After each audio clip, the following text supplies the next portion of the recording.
Good. And then turn your body towards me just a little bit more, right there. Good. And you'll see later what I'm doing is I'm putting these things in the foreground. Not only is it creating a visual line, but that blue is catching in this glass too, so we have this really nice glow about it. I'm Corey Reese, and we're back with Kaia for round 2. Same photographer, different environment. This time, she's using 3 lights, color gels, and creates an entirely different mood. If you want to learn how to use color to transform a scene, how shooting low can completely change the energy of your subject, and how to layer lights to create dimension, you're in the right spot. Let's get into it. For our second set today, we're actually in a kitchen setting. We've chosen a red outfit to complement what's going on here. It's got a little bit of a sheen to it just to add a little layer of luxury to it. I'm going to use my same strip light. It's honestly a go-to for me. I use a multitude of other modifiers, but this is the one that I go to the most. That's going to stay consistent. We're going to bring in a optical snoot, which I have the red gel in here. We can do a ton of modifiers. Sometimes I use blue, sometimes I use yellow, depending on what I'm doing that day. But since we're in this red kitchen, we want to repeat that color. However, I'm going to start with this. Now, this nan light is definitely not as strong as, say, the strobe. So while the strobe is going to give us a really intense glow, it's going to fill it out completely with the light.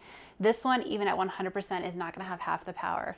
What it is going to do, even though you can visually see it right now, how thoroughly blue it is, it's going to be a gentle blue tone to add as a kicker behind her. So don't trust your eye on this one. You're going to see it as compared to the strobe. It's not going to be as strong. And I'm going to tuck this behind. That way when I'm looking through my camera, I'm not going to have it kind of peeking out behind, exposing where that light is coming from. All right, so I'm going to have you come back this way. She may need to poke through.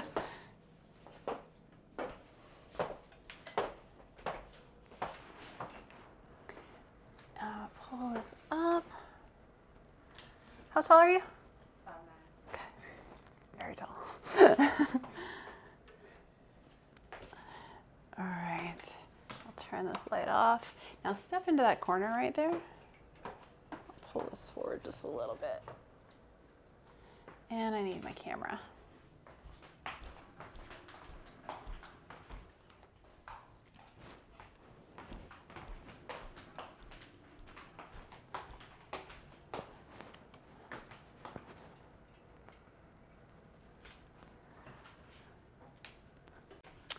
All right, so I'm pretty sure you're comfortable with modeling. So as I'm giving you directions, feel free to kind of flow through. If I say to put your hand in the hair, like move it around, do whatever you want to do, kind of change your angles, etc. Normally with, everyday women, I'd be giving every little detail, but I know that you can flow through a little bit better. So exactly where you are, I want you to take your right hand and kind of just bring it up into a triangle shape up above. Exactly. Yes, I like the angle there.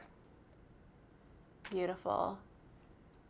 I'm going to check this before we go too far. We have some consistency here, yep. So I'm seeing the blue on the countertops, and I'm seeing a nice blue line right on the back of her arm. It's really nice. Good. I like the angle of the back, perfect. Arch the back just a tiny bit more. Yes, good. Breathe through the lips. Perfect. Good. And then turn your body towards me just a little bit more, right there. Good.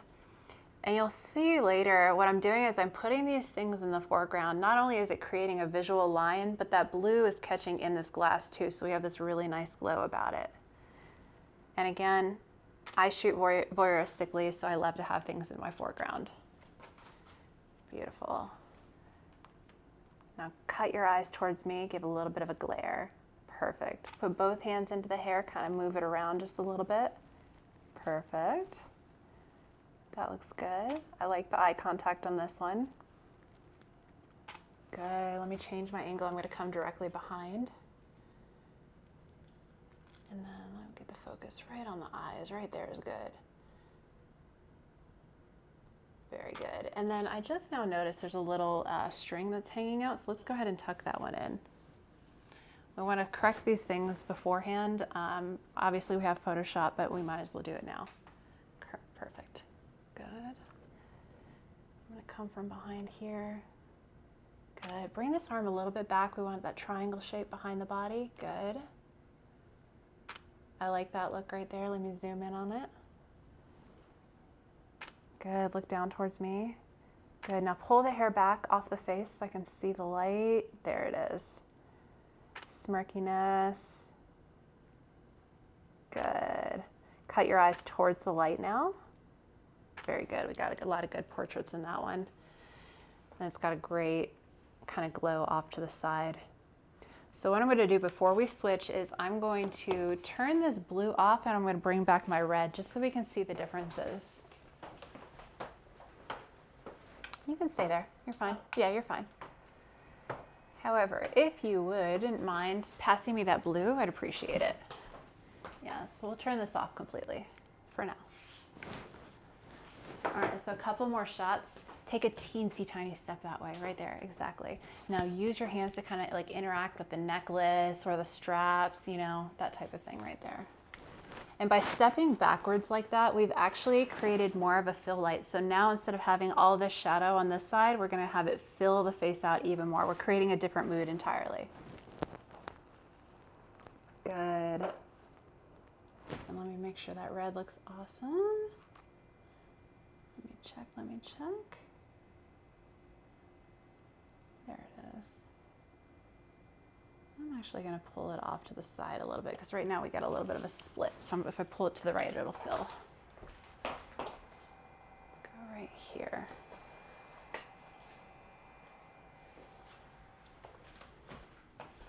Good.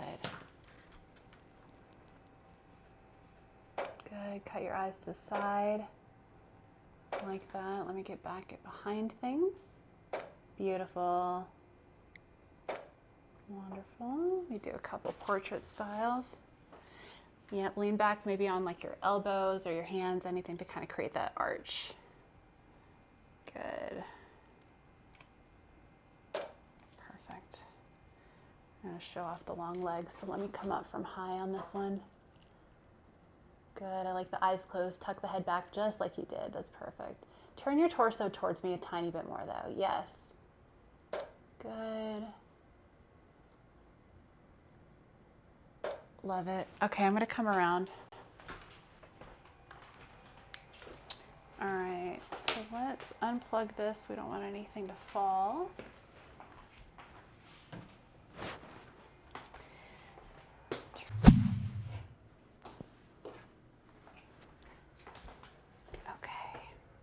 Coming back around, we're going to bring the blue back in because we want just a little bit of a kicker.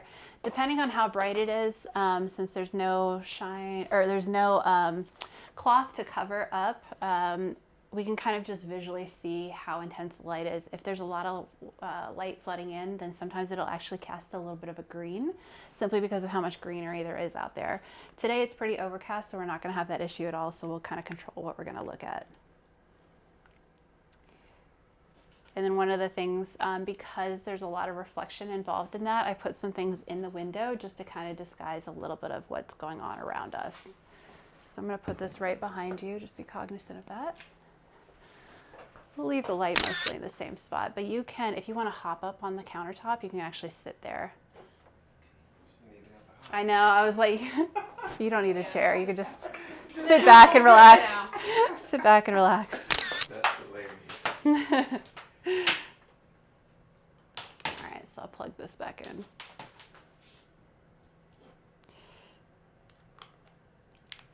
All right, so you can cross the legs over this one on the top. Yeah, I always like to cross the leg that's closer to me. It's just very flattering. I'm going to come from a little bit lower than the countertop too. Yeah. Yeah.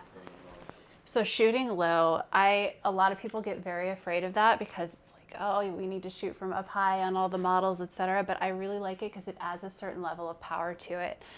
She's got a full level of confidence too, so we're not going to have any issues there. So, yep, exactly. Arms nice and wide. That's good. Let's bring the chin up just a little bit higher. I want you to kind of look down your nose at me. This is going to be like a lot of power, a lot of attitude. Good. Beautiful. Let me check my levels. All look good. I get this interesting glow right behind her too, so this is nice.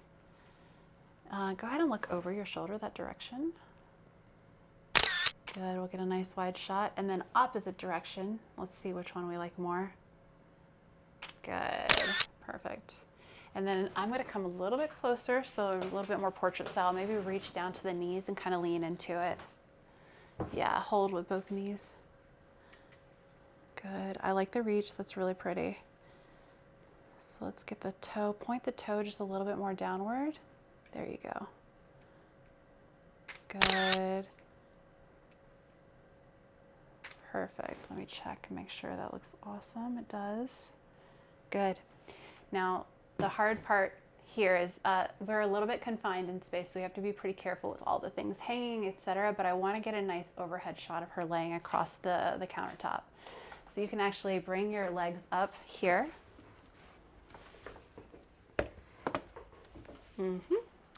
Exactly, and you don't have to lean all the way back yet. Tuck this right behind you, right behind your torso. Perfect. I'm going to move my light back behind her, so I'm going to come through here if you don't mind. Spot your head. And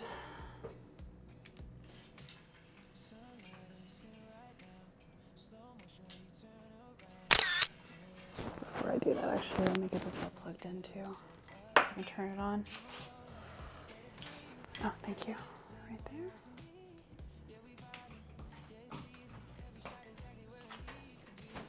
Years of doing this, and I still like get it all the way out there and go, oh, I forgot to turn it on. All right, we'll get a modeling lamp. There we go. Okay, so the important thing here is, since we're putting a modifier, we want to make sure we have it weighted down at the bottom. We don't want any liability issues. No accidents today. All right, so we've got that one in place. Go ahead and you're gonna lean back onto your elbows for this one. And I may turn this light on its side. Yeah, let's rotate that light onto its side if you don't mind. Perfect. You're fine, it's durable. Okay, so chin up to the ceiling. Your light's gonna be hit directly with light. Good, let's bring the back leg a little bit longer than the right leg. Yeah, perfect. We're gonna do a nice wide shot to start. Let your head fall back. See how that looks. I like it. Let's do our exposure compensation down. Oh, you're fine. I know it's uncomfortable. Go ahead and pull it back. Yes, I like the elbow up too, if you can hold that. Good. Let me do one zoom in. Relax for a second, let me check. That looks really good. I'm gonna make one adjustment because I can actually see the blue behind you when you lift your elbow. Let me push it downward a little bit. Right there should be good. All right, same thing. Good. Full body. And relax. There it is. That looks really good. Yep, now we hit the blue. So one last one, I'm just gonna do a different angle and we have that shot. So chin back. If you wanna kinda like look over your shoulder towards me, that's fine. Yeah. Good, pull the chin up to the sky a little bit. There you go. One more, pull it back. Very good, okay, relax. Looks good. Awesome. And sometimes what I like to do is, especially if the model models, and that's not always the case, like, or if somebody has a specific pose in mind, sometimes people come in, they've already looked at Pinterest, etc. So I always like to ask, is there any sort of pose that we didn't do today that you want me to capture now? Nope. Okay. That's usually what they say, but occasionally we want to catch it. I'm sitting All right. trying to think too, but no. Yeah, no, we got a lot. We're good. Okay. Thank you. No Come on down. problem. So for our last set we shot in the kitchen, we actually used 3 different lights for this one. We used our key light, which was the Einstein.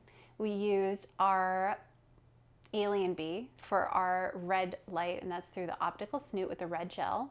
And then we also had a nano light. So that was just a handheld that we set on the countertop. Again, to reiterate, that one is not nearly as powerful. So if we want power, we have to use an actual strobe to match the power of our key light. However, with that blue light, depending on the angle especially, it just is a toned down version of it. So if you just want a gentle, easy thing to add into your set to add a little bit of a kicker, that's a good one to go to. So with our models, we have to judge kind of what their body types are. What do we want to highlight? What do we want to feature? Our model today had actually beautiful long legs, so it's very easy for a photographer to show off how long they are. But we did certain things, like we chose heels that have a thinner strap or don't have a strap at all. That helps elongate the legs. When we have a thicker strap, especially for shorter people, it actually makes them look a little bit shorter. So it's something to think about moving forward. But with her, we just we used the heels that did not have any straps at all, or the thin ones, and it was perfect for her. And also some of the perspective work that I did, when I dropped down for her, it really kind of guided the eyes up the legs. So it kind of featured them in a way. So her legs became the prominent piece, then it goes up to the face. We want to think about composition. Where do we want our eye to kind of continue to? Where do we want it to draw to immediately? And for her, that was definitely a shot that we wanted to get.